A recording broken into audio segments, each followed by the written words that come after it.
All about gardening میں خوش آمدید۔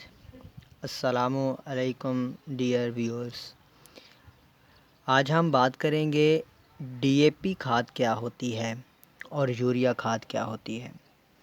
ڈی اے پی کھاد میں اور یوریا کھاد میں کیا فرق ہے اور ہمیں ان میں سے کون سی کھاد استعمال کرنی چاہیے اور کیسے استعمال کرنی چاہیے اور کتنی مقدار میں استعمال کرنی چاہیے، ان تمام سوالات کے جواب ہم اس ویڈیو میں تلاش کرنے کی کوشش کریں گے۔ یہ آپ کو جو سفید وائٹ کرسٹل نظر آ رہے ہیں، بالکل وائٹ کرسٹل، یہ یوریا ہے۔ یہ یوریا ہے اور یہ آپ کو جو چاکلیٹ کلر کی یہ دانے دار کھاد نظر آ رہی ہے، یہ ڈی اے پی ہے۔ آپ تصویر کی مدد سے اس ویڈیو میں اچھے سے ان کی اپنے ذہن میں نشاندہی کر لیں کہ یہ والی آپ کو یوریا ہے، یہ ہمیشہ اسی رنگ میں آپ کو ملے گی، اور یہ والی جو پیور خالص ڈی اے پی ہے جس میں کسی اور چیز کی ملاوٹ نہیں، یہ ڈی اے پی آپ کو ہمیشہ ایسے چاکلیٹ جیسے کلر میں ملے گی۔ تو ہم بات کرتے ہیں پہلے ڈی اے پی کی کہ ڈی اے پی کیا ہے۔ ڈی اے پی سے کیا مراد ہے؟ دیکھیے، ڈی اے پی میں نائٹروجن اور فاسفورس ہوتا ہے، یعنی کہ D A P do molecule کا مرکب ہے جس میں نائٹروجن 18% ہوتا ہے اور فاسفورس 46% ہوتا ہے۔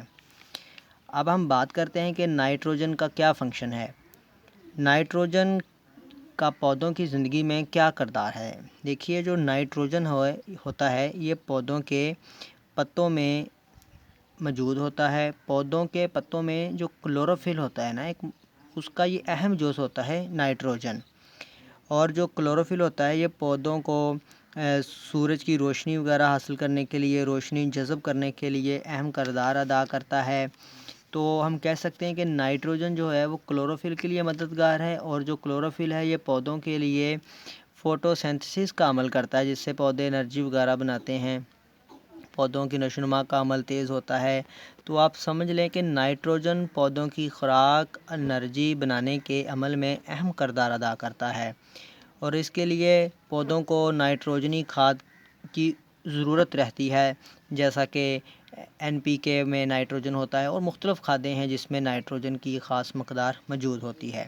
ہم اس وقت بات کریں ڈی اے پی کی، تو ڈی اے پی میں دو اجزاء پائے جاتے ہیں، نائٹروجن اور فاسفورس۔ نائٹروجن کا میں نے آپ کو بتا دیا، اب ہم دوسرے اس کے جو اجزاء ہیں اس کی طرف چلتے ہیں۔ فاسفورس، فاسفورس کے بارے میں آپ سمجھ لیجئے کہ یہ روٹنگ ہارمونز ہے، روٹنگ ڈیولپمنٹ فیکٹر ہے۔ فاسفورس جو ہے نا، یہ پودوں کی جو روٹ سسٹم ہے، جڑ کا سسٹم ہے، جڑ کا نظام ہے، اس پہ اہم کردار ادا کرتا ہے۔ فاسفورس پودوں کی جو روٹس پہ اثر انداز ہو کے نا، پودوں کی روٹس کو ڈیولپ کرتا ہے، نئی روٹس پیدا ہوتی ہیں جس سے پودے کی روٹس گہرائی میں جاتی ہیں۔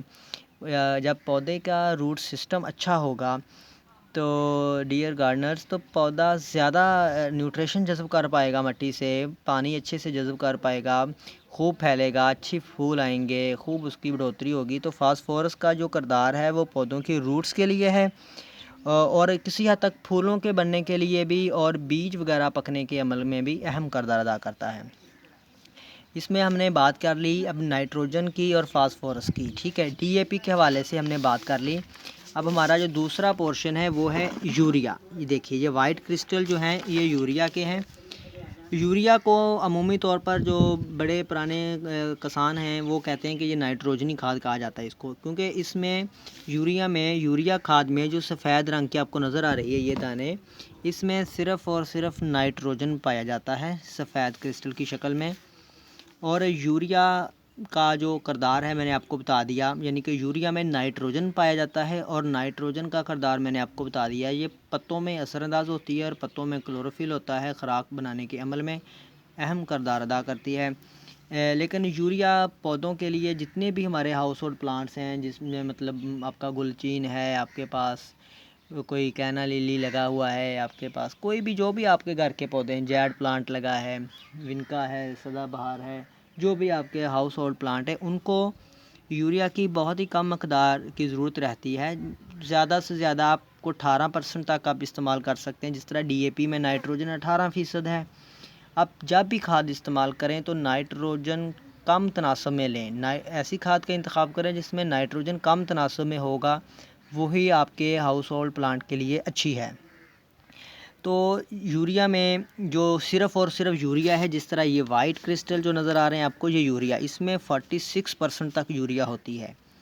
یہ اگر ہم گھر میں لگے گملوں میں پودوں کو دیں گے تو ہمارے پودے جل سکتے ہیں، ہمارے پودے ڈیڈ ہو جائیں گے، کیونکہ گملوں میں لگے ہوئے معاف کیجیے گا، کیونکہ گملوں میں لگے ہوئے پودے اتنی زیادہ یوریا جو ہے وہ اپنے اندر ایبزورب نہیں کر پائیں گے، ان کی روٹ سٹریس میں چلے جائیں گی، ان کے پتے سٹریس میں چلے جائیں گے، کیونکہ یوریا میں نائٹروجن 46% ہے۔ ہمیں کیا چاہیے؟ نائٹروجن 18 سے 20 سے 22% کے درمیان، وہ کس میں ہے؟ ڈی اے پی میں۔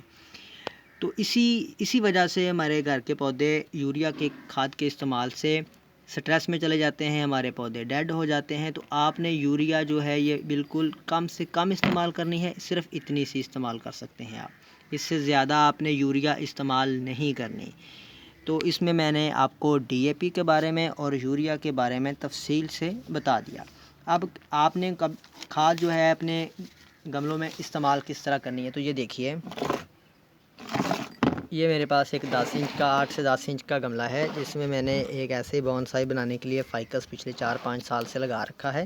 اس کی روٹس بڑی پیاری ہو گئی ہیں۔ تو کرنا کیا ہے، آپ نے کھاد دینے سے پہلے یہ دیکھیے، اپنے گملے کو ایسے اچھے سے پہلے اس کو کسی بھی چمچی وغیرہ کی مدد سے اس کی گوڈی کیجیے، اس کی مٹی کو ایسے بربرا کر لینا آپ نے۔